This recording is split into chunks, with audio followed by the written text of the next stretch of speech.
उनका जन्म जून 5 को हुआ,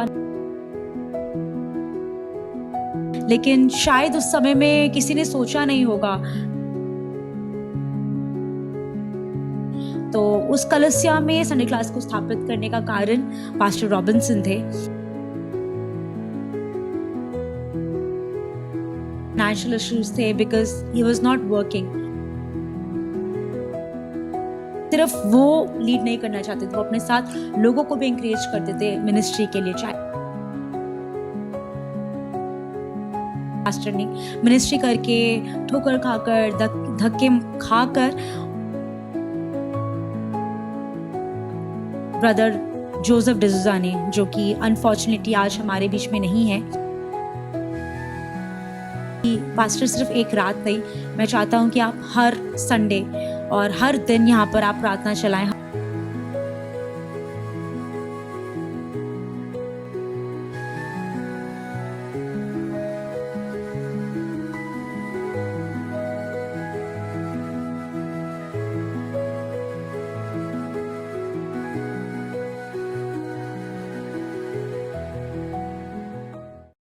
वेलकम बैक। तो हमने अब तक देखा था कि पास्टर जे रॉबिन्सन की उनकी ज़िंदगी के बारे में देखा, और रिवाइवल मिशन चर्च की जो इस्टेब्लिशमेंट है उसके बारे में हम देखते आ रहे हैं, तो इसको हम और भी देखेंगे।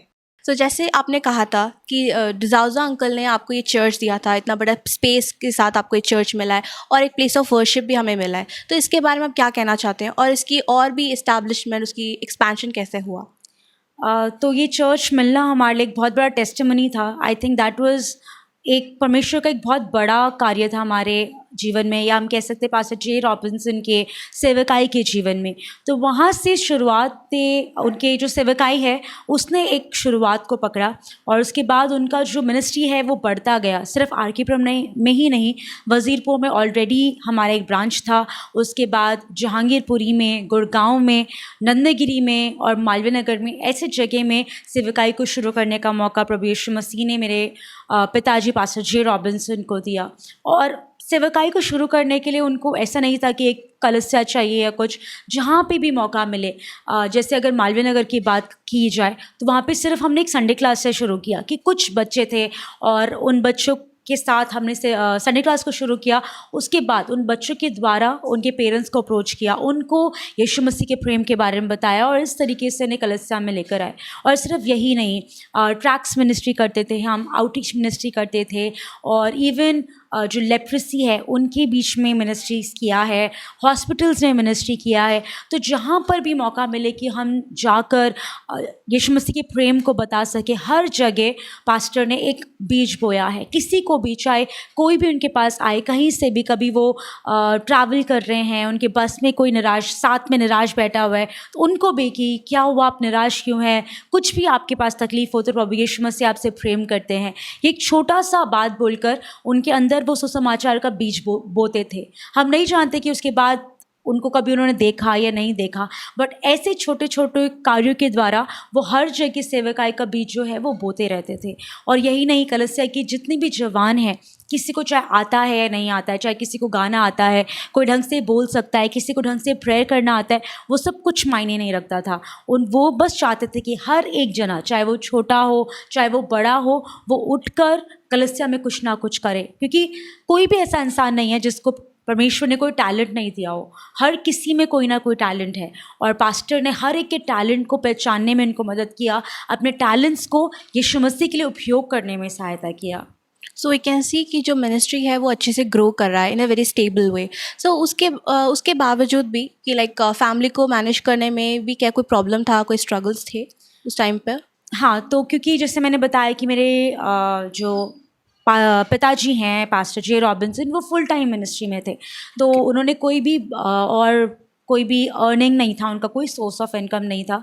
लेकिन उस समय में, मतलब 2000 तक, तो मैं और मेरी जो बड़ी बहन है, हम लोग काफ़ी बड़े हो चुके थे, स्कूल जाने की उम्र के हो चुके थे, और काफ़ी लोगों ने बोला कि आपको ज़रूरी नहीं है कि अपने बच्चों को इंग्लिश मीडियम में पढ़ाओ, क्योंकि आप जानते हैं इंग्लिश मीडियम स्कूल्स का फ़ीस कितना ज़्यादा होता है।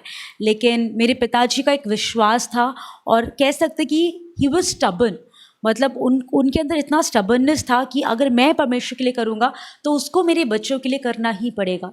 तो लोग उनको था कि लोग कुछ भी कहें, लोगों का काम है कहना, लेकिन मुझे पता है कि मेरा परमेश्वर मेरे लिए करेगा। और परमेश्वर की दया से मुझे और मेरी दीदी को दोनों को पास्टर ने इंग्लिश मीडियम स्कूल में पढ़ाया।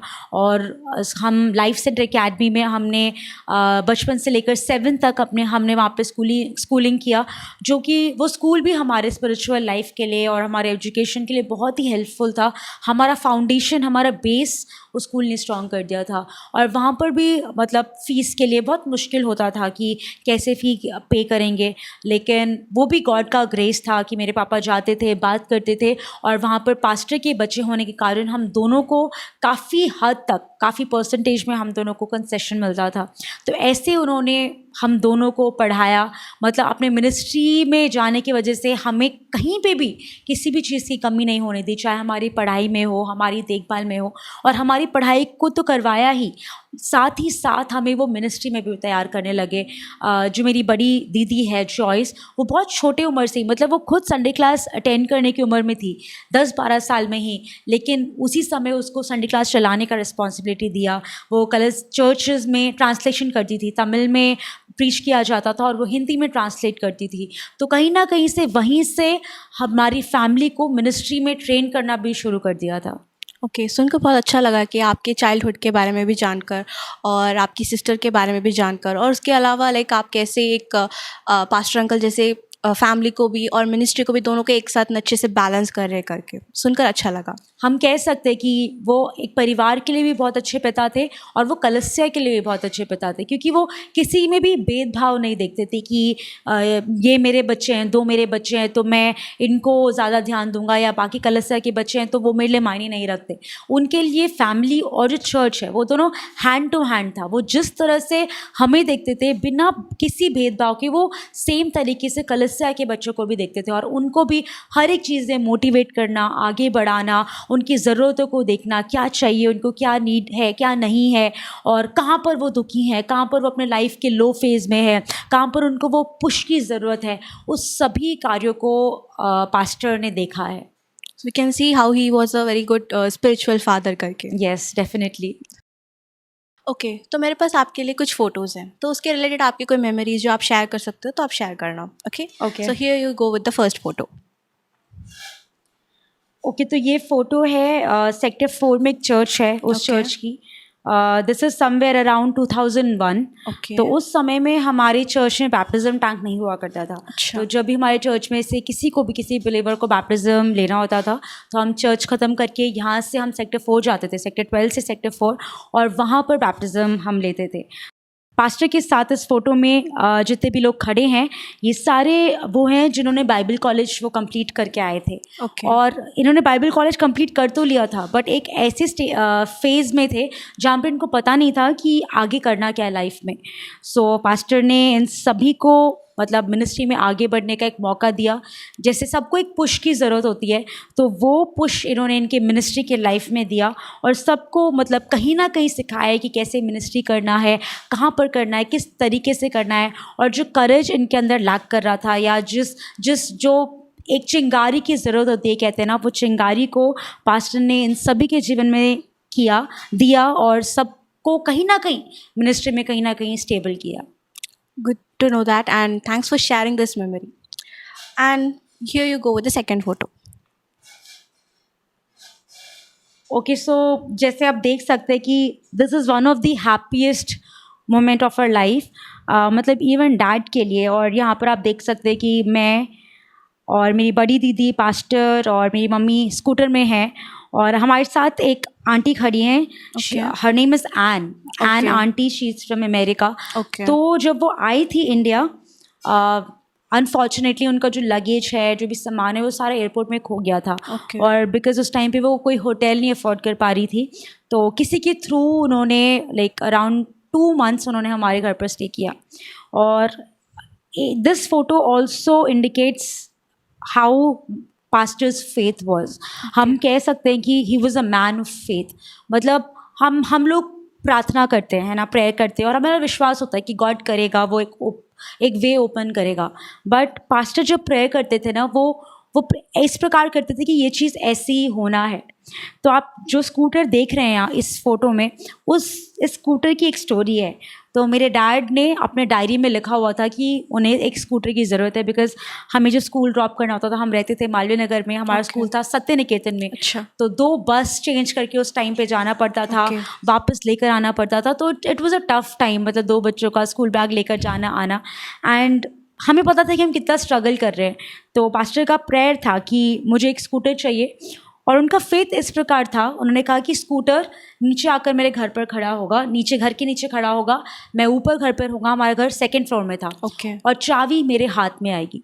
तो हम जब भी किसी चीज़ के लिए प्रेयर करते हैं, अगर कोई गाड़ी हमें लेनी है या कोई 2 व्हीलर लेना है, तो हम प्रेयर करते हैं कि परमेश्वर आप फाइनेंसेस को मेरे लिए प्रोवाइड करेंगे, हम ये करने जा रहे हैं, हम लोन लेने जा रहे हैं, तो हम वो स्टेप लेते हैं कि हम किसी चीज़ को खरीद सकें।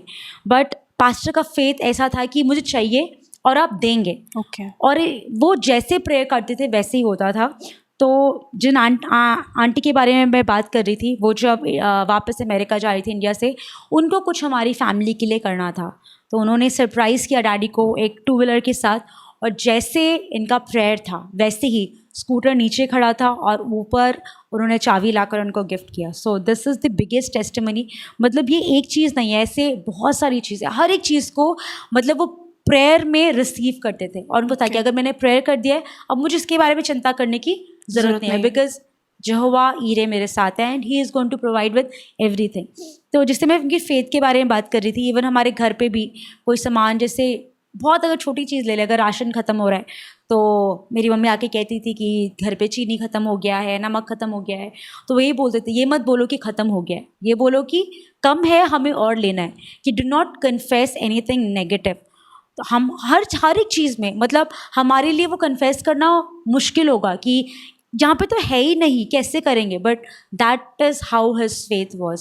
जैसे वचन कहता ना कि जहाँ पर नहीं है वहाँ पर है करके बोलने वाला हमारा परमेश्वर है, तो उस वचन के अकॉर्डिंग इनका फेथ था। रियली जैसे आपने कहा था कि पास्टर अंकल तो रियली फेथ ऑफ मैन करके हम बोल सकते हैं। Correct. एंड फर्दर इस फोटो में गॉड का प्रेजेंस हम देख पा रहे हैं। Correct. Thank you. Here I have the third photo. तो इट सीम्स लाइक कोई इनॉग्रेशन लग रहा है, तो इसके रिलेटेड आपकी मेमोरीज क्या क्या है? हाँ, तो ये इनॉग्रेशन का ही पिक्चर है, और ये हमारी बैप्टिज्म टैंक का इनॉग्रेशन है। Okay. This is year 2005। Okay. और I think this was the biggest achievement, मतलब one of the biggest achievement pastor की लाइफ में। और जैसे आप देख सकते हैं कि इतने खुश लग रहे हैं इस फोटो में, Indeed it was one of the happiest moment in his life.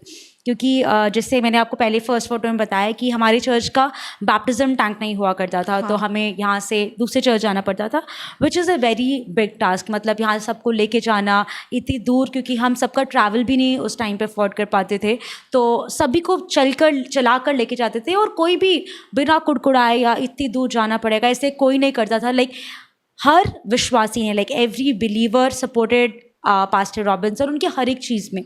तो 2005 में, मतलब पास्टर ने हमेशा ड्रीम किया है to have a baptism tank in his church, लेकिन by God's grace that was possible in the year 2005, जहाँ पर उन्होंने एक बैप्टिज्म टैंक को बनाया और उसको इनॉग्रेट किया, और इस उम्मीद से कि हज़ारों लाखों लोग का वहाँ पे बैप्टिज्म होना है, जिसको भी ज़रूरत है। मतलब no matter what the day is, no matter what the season is, हमेशा हमारा baptism tank should be available for the ministry. So ये फ़ोटो वो इंडिकेट करता है कि वो माइलस्टोन उन्हें अचीव करके कैसा लगा, और उनका लाइफ का खुशी, आई थिंक उनके मिनिस्ट्री का एक पहला कदम तो नहीं, उनके मिनिस्ट्री का एक बहुत बड़ा कदम था ये, जो उन्होंने सोचा था कि यहाँ होना चाहिए। उससे पहले बहुत बार उन्होंने कोशिश किया कि हम बैप्टिज्म टैंक बनाते हैं, बट ये समय था जहाँ पे स्पेस था, जहाँ पर सब कुछ था, and everything came together at its time. So all glory to God.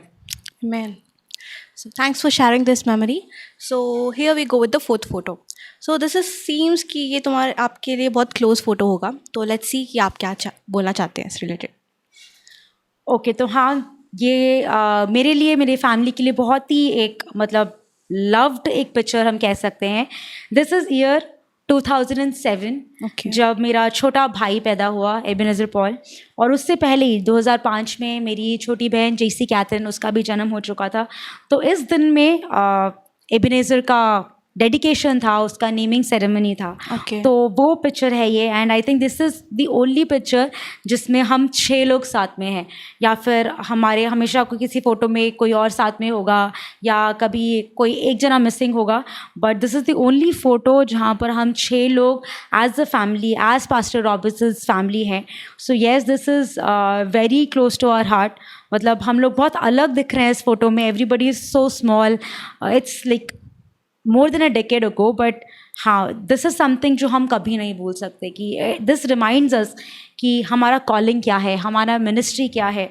So also the background, the space, this is in the same church जहाँ पर पास्टर रॉबिन्सन का मिनिस्ट्री का ग्रोथ हुआ, द सेम चर्च जहाँ पर उन्होंने अपना baptism tank build किया। So yes, it is very dear to us, it's very dear to our family. Thanks for sharing the memory that you're cherishing and you're cherished it. Yeah. So here you go with the last photo. Okay, so this is the very next year 2008, 2008 की photo है। Okay. और जैसा आप देख रहे हैं, ये दिल्ली का माहौल तो नहीं लग रहा है, दिस नहीं। Is Kanyakumari, Okay. जहाँ पर पास्टर रॉबिन्सन का जन्म हुआ, उनकी जन्मभूमि वहाँ पर है। इस फ़ोटो में मैं, पास्टर रॉबिन्सन, मेरी माता और मेरे दोनों छोटे भाई बहन हैं, और जो बीच में बैठे हैं वो हैं मेरे दादाजी, Okay. मिस्टर जॉन रोज, जो कि पास्टर रॉबिन्सन के पिताजी हैं। तो ये साल हमारा पास्टर रॉबिन्सन के साथ, यानी मेरे पिताजी के साथ कन्याकुमारी का लास्ट ट्रिप था। और मतलब जब हम ट्रिप के लिए गए भी थे, इट वाज अ वेकेशन, मतलब समर में होता है कि जैसे ही छुट्टी गर्मियाँ पड़ती है, every family has a dream कि हाँ, अब गाँव जाना है, वहाँ का एनवायरनमेंट, हमें वहाँ का मज़े लेना है। सो जब ये हम ट्रिप प्लान कर रहे थे, वी नेवर प्लान्ड इट, मतलब हमारा ये नहीं था कि मई में छुट्टी आएगा तो हम लोग टिकट बुक करेंगे या पहले से, क्योंकि आपको पता है कि कितना मुश्किल होता है टिकट बुक करना, स्पेशली इन वेकेशंस, तो कभी भी प्लान नहीं था। तो एक आई स्टिल रिमेंबर, मतलब ये बहुत पुरानी बात है लेकिन मुझे अभी भी याद है जैसे कल की बात हो, कि एक सैटरडे की बात है, मेरे डैड बाहर जा रहे थे और उन्होंने कहा कि हम लोग मंडे गाँव जाएंगे, और मेरे आने से वापस, अभी मैं बाहर जाकर आ रहा हूँ, मेरे वापस आने से पहले आप सारा पैकिंग ख़त्म कर लेना और हम मंडे हम गाँव चले जाएंगे। Okay. हाँ, ना बोला कि डैडी यार टिकट्स बुक हो गया, अब टिकट बुक नहीं होगा तो हम गाँव कैसे जाएंगे, because that doesn't make sense. हाँ. बिना टिकट्स के हम पैकिंग कैसे करें, क्योंकि सब ऐसे ही करते हैं, पहले टिकट्स बुक करते हैं देन पैकिंग करते हैं। हाँ. बट हमारा रिवर्स चल रहा था, पहले हम पैकिंग कर रहे थे एंड देन टिकट्स बुक हो रहे थे। तो उन्होंने बोला कि, जैसे मैंने पहले भी कहा कि he is a man of faith, उन्होंने बोला कि विश्वास करो और परमेश्वर आपके लिए करेगा, God will make it happen. और वो गए, और मुझे नहीं पता कैसे, तत्काल से या किसी के थ्रू उन्होंने बुक किया। ही केम बैक विद टिकट्स और मंडे ही हम लोग गाँव के लिए निकले। आई थिंक वो पहली बार ऐसा हुआ था जो हमने like in a fraction of seconds हमने प्लान किया कि हमें गाँव जाना है, और हमने सब कुछ पैक किया और हम गाँव गए। बहुत ही मेमोरेबल और बहुत ही ब्यूटीफुल ट्रिप था वो। सबसे मिलकर आए हम वहाँ पर अपनी, we met all our relatives, और बहुत सारे चर्चेस भी हम गए, लाइक पास्टर रॉबिन्सन हमें लेकर गए, बहुत सारे चर्चेस में लेकर गए, बहुत सारे चर्चेस में we sang song, we got the opportunity to sing to glorify God's name. But हमें नहीं पता था कि ये डैड का लास्ट ट्रिप होगा कन्याकुमारी के लिए। ना उनकी मम्मी पापा ने सोचा होगा कि इसके बाद शायद उनका बेटा कभी उनको देखने के लिए नहीं आएगा, बट जो भी था हम लोग बहुत खुशी खुशी गए थे, सब कुछ करके आए। But yes, like everything is a plan, और मे बी उनको शायद पता था, नहीं पता था, बट उस साल एज अ फैमिली हम गए, एंड एज अ फैमिली हमारे लिए पहला और आखिरी ट्रिप था to Kanyakumari. Thanks for sharing the moment and thanks for sharing all the memories related to these photos. I am so honoured to be sharing this with you. और pastor Robinson के साथ हर एक पल को शेयर करना, चाहे वो फैमिली का हो, चाहे वो सेवकाई का हो, आई थिंक हर एक चीज़ हमारे मन में बहुत ही गहराई से छुपा हुआ है। He left impact on everything he did, चाहे वो सेवकाई में हो, वचन पढ़ना हो, प्रेयर करना हो, या फैमिली के लिए कुछ करना हो।